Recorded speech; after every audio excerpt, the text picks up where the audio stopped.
I'm not really from the blogging, internet type of generation. I'm kind of old school. And I suppose all that stuff really has some value to it. But as I wrote recently, it really just burdens my heart, you know. You see all these young men blogging and fighting over theological nuances. And in a way, many of them haven't lived long enough to even know or at least experience what they're talking about. And we'll sit there and we'll fill up the internet with this kind of stuff when there's literally billions of people who've not heard the gospel. I mean, it's insane. If you're listening to this and you're a young man, this is probably not your time to write a book and change the world or have a blog that gets hits from all over the planet. This is your time to prepare yourself to become a man of God. Not to be on the internet, but to be alone with God in prayer until He pours out His Spirit on you and makes you a useful servant. And then go out and don't be involved in pouring water on a land that's saturated. Go out with your life and preach the gospel to the nations that don't know Christ. Why be alive?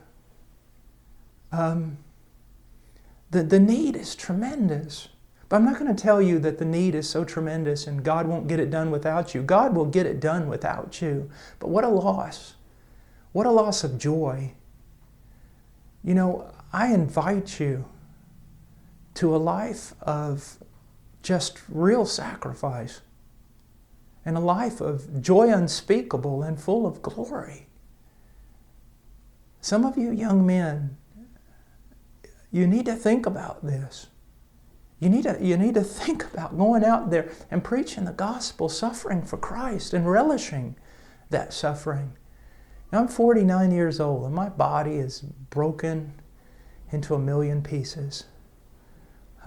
Like Robert Murray McShane said, you know, the Lord gave me a message and a horse, and I've killed the horse. And I feel that way, but I can tell you this, I'm glad. I'm glad. He's worth dying for, young men.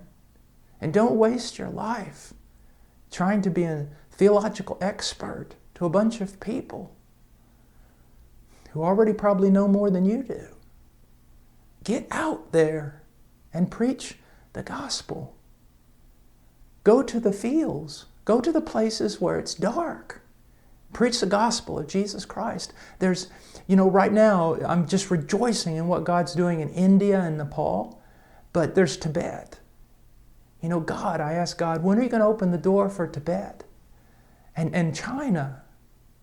And when are you going to open the door for Mongolia?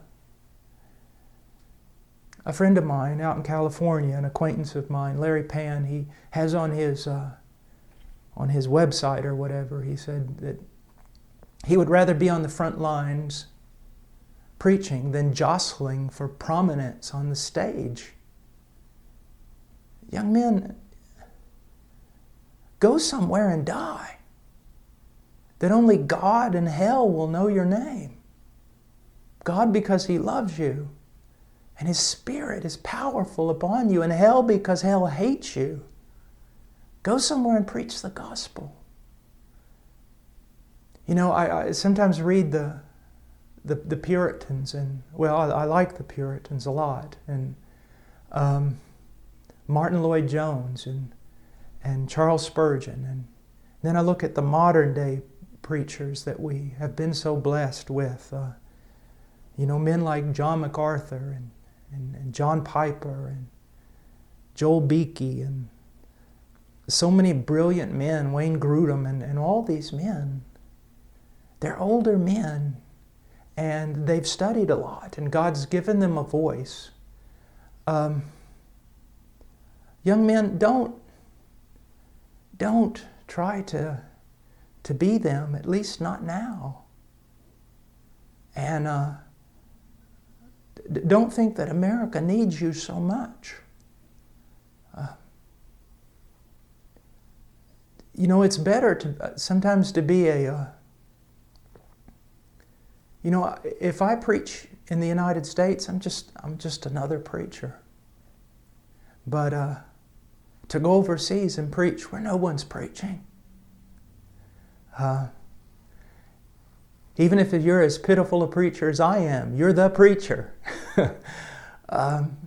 Go somewhere where John MacArthur and John Piper are not,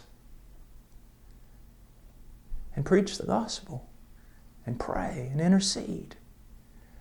All the men that I've ever studied, all of them, it's hard for me to find a common denominator in their lives. Some of them were more Calvinistic, others not. Some of them were well-known and seemed prosperous, and others seemed to die as martyrs and no one knew their name. They're all so different, but I found one thing in common, and that was their life of prayer. Prayer, enduring, persevering prayer. Who cares about what man knows your name? The question is, does God know your name? And secondly, does our arch enemy know your name? Does he hate you with a great hatred? Not because you're some well-known preacher, but because on your knees you fight him. On your knees you wrestle with him. You've grabbed hold. You need to be a man of prayer. And because missions, like India, Nepal, everywhere else, it advances on prayer. There's a few things that I've never heard. I've never heard an old man say that he wished he had spent less time with his wife and children. They always say the opposite. I've never met an old preacher who regretted spending too much time in prayer. But just about everyone I've ever met has regretted not spending enough time in prayer. If you know the Word really well, and boy, you're just perfect in your thinking and your logic is pristine, but you're not a man of prayer, you're not worth 2 cents in the kingdom of heaven. You're just not worth 2 cents in the kingdom of heaven. You'll be full of a lot of knowledge and proud and no power. No power. And I pray that you would not jostle for prominence on America's stage. That you'd go and die somewhere for Christ, and that your name would be known in heaven. That you'd be a man of prayer. That you'd study deeply, not in order to preach to other brilliant men, but to preach properly to those who have never heard, and to pastors whom God has raised up in foreign lands who've never had the privilege of studying as you have had the privilege to study. Well, this was impromptu. I got back, I guess it was yesterday, from India and Nepal, and tomorrow I head out to the strange land of California to preach. So I'll be needing your prayers. And then when I get back, I'll going to have several weeks just to get back in the groove of things here at Heart Cry, and especially to get back with my family, with my wife and my 3 little children. Please, I covet your prayers. My life, for whatever it is, it depends upon the prayers of the saints. So please pray for me and pray for us, and pray for Nepal and India and all the other countries of the world. That Christ's name will be great among the nations from the rising to the setting of the sun, and that He will receive the full reward for all His suffering. God bless you.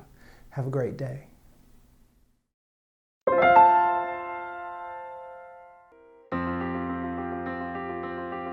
Please visit our website at heartcrymissionary.com There you will find information about the ministry, our purpose, beliefs and methodologies, and extensive information about the missionaries we are privileged to serve.